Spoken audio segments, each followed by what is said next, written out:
Welcome back. Well, in the last presentation, we described a situation where you had a bunch of borrowers. They needed $1 billion collectively because there's 1,000 of them. They each needed $1 million to buy their house.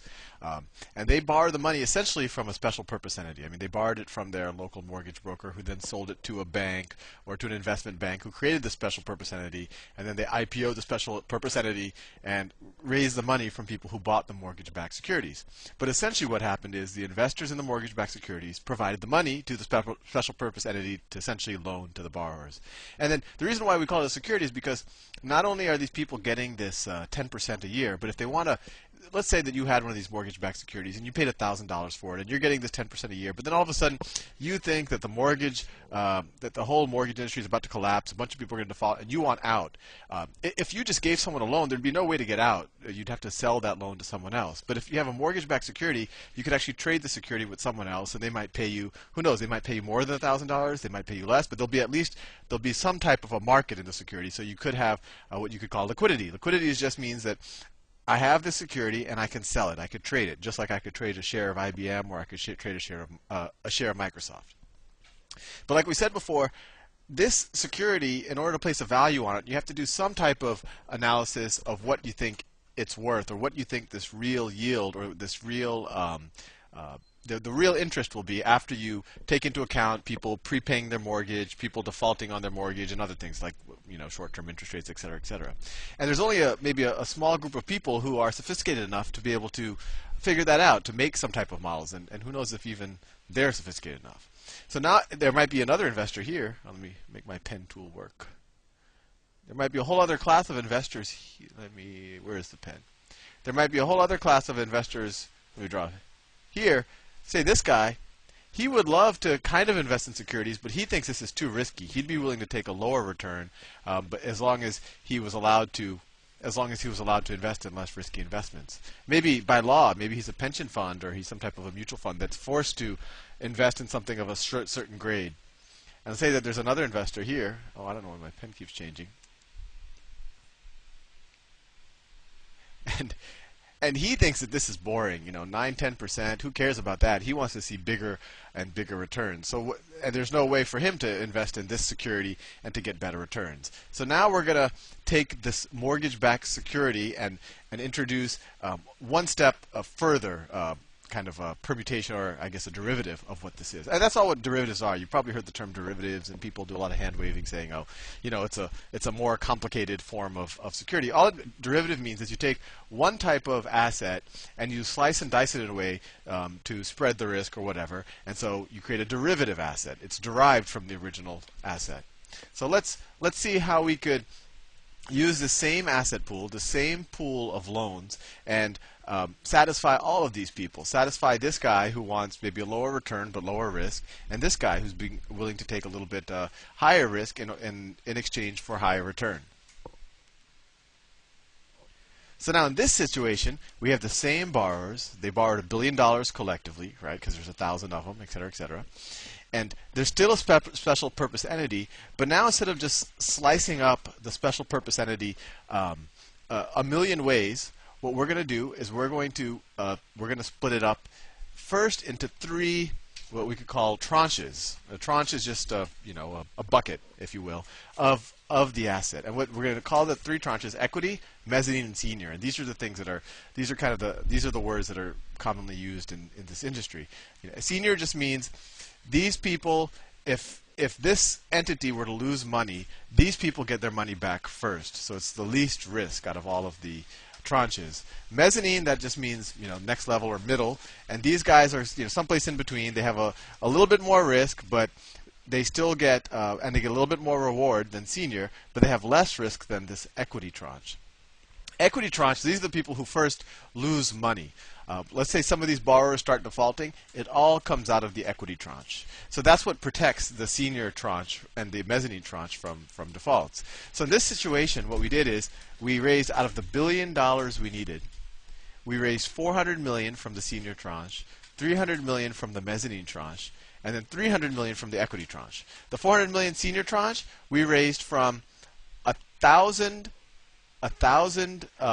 senior securities, collateralized debt obligations. These are these right here. and they each say, say there were 400,000 of these, and these each cost $1,000, right? Where'd my pen go? Pen. Oh, I need to make sure I'm on the right layer. So let's say these cost $1,000. And we issued 400,000 of these, so we raised 400. Well, my pen messed up again. So we raised $400 million. And let's say we give these guys a 6% return. And this is, you might say, oh, 6%, that's not much. But these guys, it is pretty low risk, because in order for them to not get their 6%, the value of this billion-dollar asset or these billion-dollar loans would have to go down below $400 million. Maybe I'll explain. I'll do a little bit more math in another example, but I think it'll start making sense to you. For example, every year we said there's going to be 100 million in payments, right? Because it's 10%. 100 million in payments. Of that 100 million in payments, 6% on the 400 million, that's 24 million in payments, right? So 24 million in payments will go to the senior tranche. Similarly, we issued 300,000 shares at $1,000 per share on the mezzanine tranche. This is also 1,000. This is the mezzanine tranche. And let's say they get 7%, a slightly higher return. And these percentages are usually determined by some type of market or what people are willing to get. But let's just say it's fixed for now. Let's say it's 7%. So 300,000 shares, 7%. These guys are going to get $21 million, right? So out of the $100 million every year, 24 million is going to go to these guys. 21 million is going to go to these guys, and then whatever's left over is going to go to the equity tranche. So the $300 million from equity, they're going to get $55 million, assuming that there are no defaults or prepayments or anything shady happens with the securities. So these guys, I don't know why my pen has stopped working, but these guys are going to get $55 million, or on $300 million, that's a 16.5% return. And I know what you're thinking, boy, Sal, that sounds amazing. Why wouldn't everyone want to be an equity investor? I don't know, my pen has stopped working.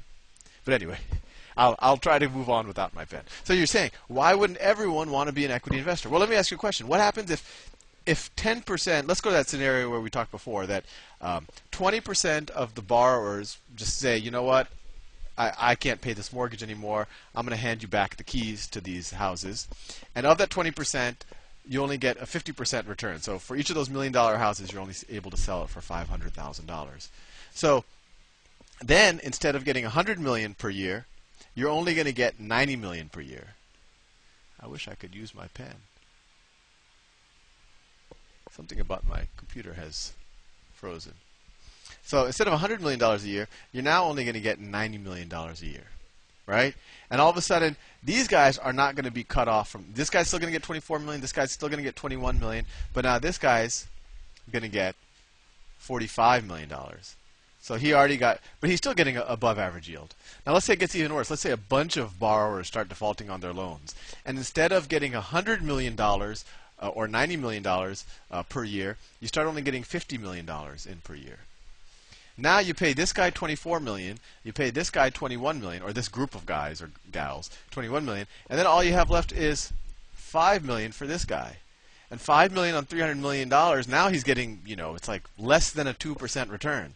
So this guy took on higher risk for higher reward. If everyone pays, sure, he gets 16.5%.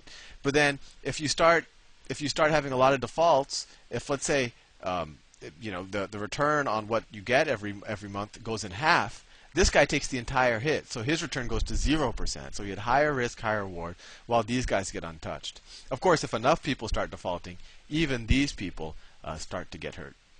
So this is a form of a collateralized debt obligation. This is actually a mortgage-backed collateralized debt obligation. You can actually do this type of a structure with any type of debt obligation that's backed by assets. So we did this situation with mortgages, but you could do it with a bunch of assets. You could do it with corporate debt. You could do it with receivables from a company. But what you read about the most right now in the newspapers is mortgage-backed collateralized debt obligations, and to some degree, that's what's been getting a lot of these hedge funds in trouble. And I think I'll do another presentation on exactly how and why they have gotten in trouble.